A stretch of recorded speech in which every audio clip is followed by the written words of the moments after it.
Les arbres sont des êtres sociaux. Les arbres mères veillent sur leur progéniture. Vous vous trouvez dans une nurserie de hêtres. En orientant mes recherches vers l'observation de la partie souterraine des arbres, je me suis aperçue que leurs racines s'entremêlent et se connectent entre elles. Les peuples aborigènes de l'île de Vancouver disent « tout n'est qu'un ». Ce que nous appelons arbre n'est que la partie visible au-dessus du sol. Mais la plupart de sa vie se passe au sous-sol. Une cuillerée de terre peut contenir plusieurs kilomètres de mycorhizes qui forment l'Internet de la forêt.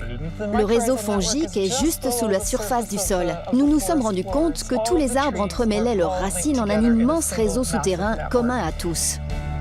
Nous avions découvert les bases d'un langage végétal élaboré. Les arbres ont des émotions. Ils ressentent bien sûr la douleur, mais également des sentiments, comme la peur. L'amitié entre les arbres existe. Ils peuvent tisser des liens, tel un vieux couple qui s'entraide. On pense à tort que leurs relations se cantonnent à de simples interactions intéressées, mais en réalité, ils prennent soin les uns des autres. Les arbres d'une même espèce ne sont pas en concurrence, c'est même le contraire. L'entraide est quasi inconditionnelle. Un arbre attaqué par un ravageur ne manquerait pas d'alerter ses camarades. Toutes ces expériences m'amènent à penser que le système racinaire des arbres constitue le cerveau de la forêt.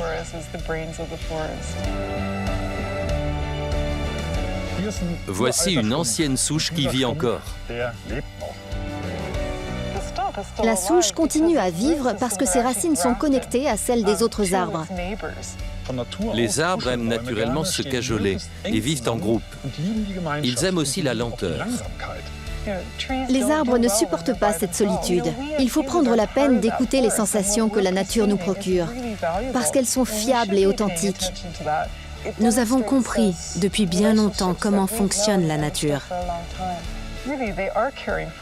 Ils œuvrent tous ensemble à constituer une famille vivante, vibrante, diverse et en bonne santé.